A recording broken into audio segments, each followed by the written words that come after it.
Hi, everybody. This is Elenbaas from Nightlight Astrology, and these are December's horoscopes. So in this video, we're looking at the horoscope for Libra for December of 2018. So let's go ahead and open up the chart here so you can see it. There is one major set of transits that are repeating all month long, and that's what we're going to look at today. And it's taking place between the sign of Sagittarius, which falls in your third whole sign house, and the sign of Pisces, which falls in your sixth whole sign house. So all month long, you have transits from Sagittarius to Mars and Neptune in Pisces repeating. That's the big story of the month. However, the month also gets started kind of on a hangover from the last day of November, where we see the planet Venus having just recently opposed Uranus. Venus, of course, your ruling planet. You're a Libra, so Libra rising. So the ruling planet of Libra is Venus. Venus is in your home sign right now, culminating and pressing into an opposition with the planet Uranus in your seventh house in Aries. So this is the axis of self and other, or identity, health, new beginnings, and the seventh house, a place of relationships. So you are dealing with disruptions, shock, change, sudden unexpected events, potentially in relationships or between yourself and somebody else, maybe a conflict of some kind. That's definitely possible. Working to make a deal, changing the terms of a deal or an agreement, dealing with diplomatic meltdowns, unexpected shocks or changes in relationships are sort of on the menu to start the month. And this is not easy for you as a Libra, because you're a harmony person, you're a relationship person, you're a child of Venus. So the Venus opposite Uranus dynamic, which perfected on at the very end of November, but is still in effect to begin the month, that may have clear impact on you throughout the month, really, but certainly at the very start.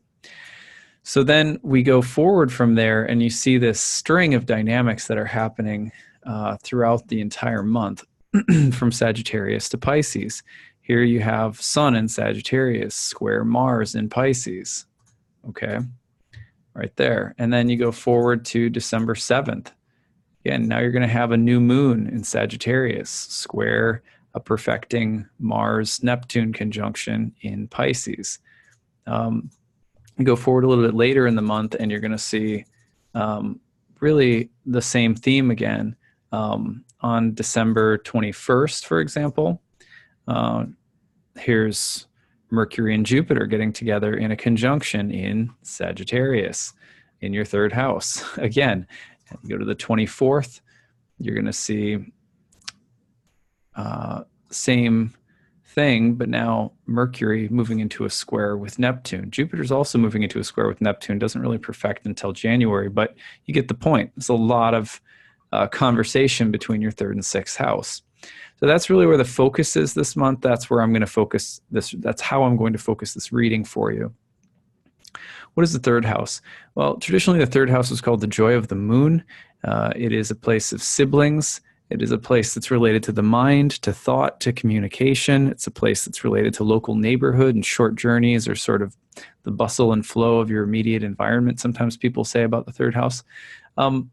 You can also think of the third house as a place that is related to messages and messengers, information, communication, sometimes technology.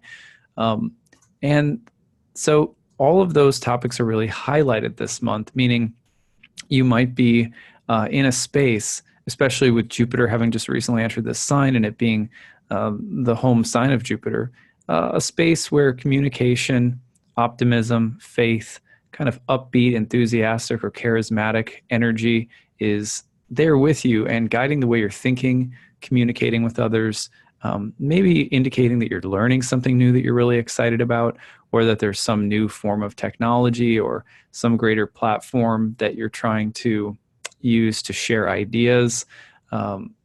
It can also mean that there's some kind of growth or change happening with your siblings, or that your relationship with your siblings or people who are like siblings are really emphasized. But then when you take the square to Mars and Neptune in the sixth house, that's when things get a little interesting. Sixth house was traditionally the house of labor, sickness, service, disease, suffering. It's a hardworking house, or it's a house that often indicates that you're in a conflict zone of some kind.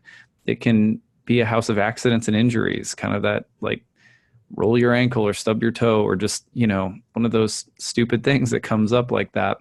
Or it can be like, people dealing with chronic health problems that just, those things that keep coming around and bothering you. They keep flaming up or whatever.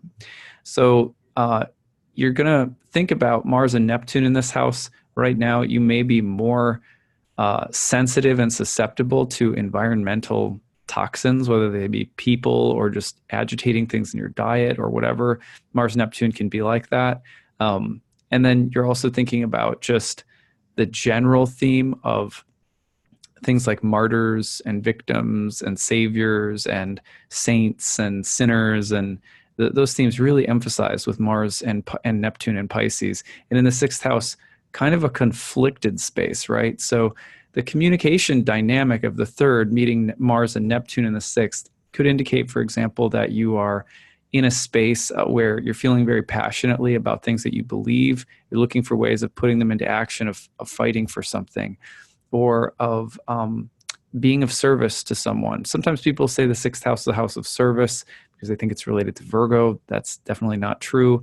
It was traditionally a house of service because it was related to Mars, and it was related to hard work that servants had to go through. Like if you were a servant, you were, probably busting your back in some ways working.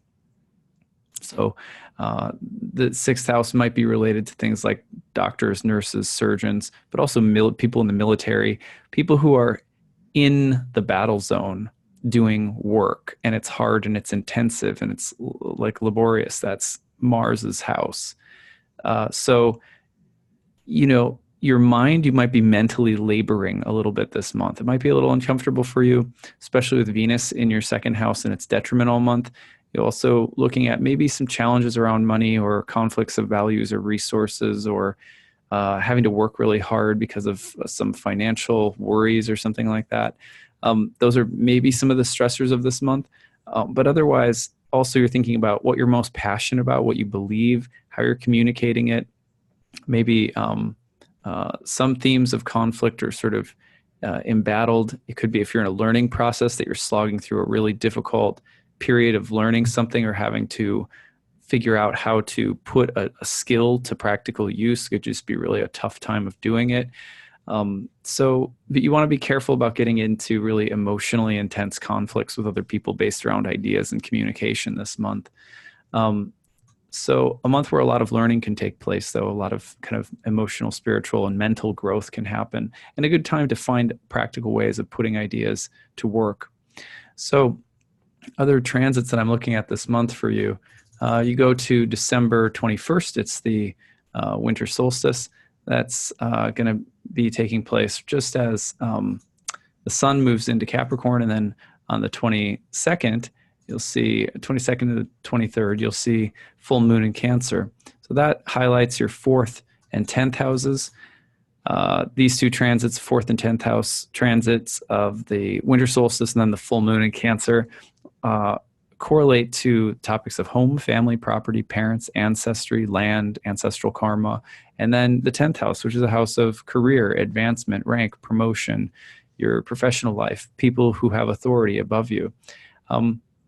The overall dynamic of these two transits is pretty brief, but it is foreshadowing eclipses that will be starting next month in your 10th and 4th house, meaning that these areas of life that I've just mentioned, home, family, work, etc., you're going to have some major changes in these areas over the next year and a half, as eclipses are about to now start happening in these two houses, which we will look at next month when the first one comes through.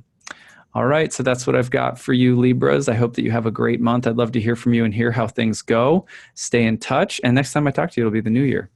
Take care.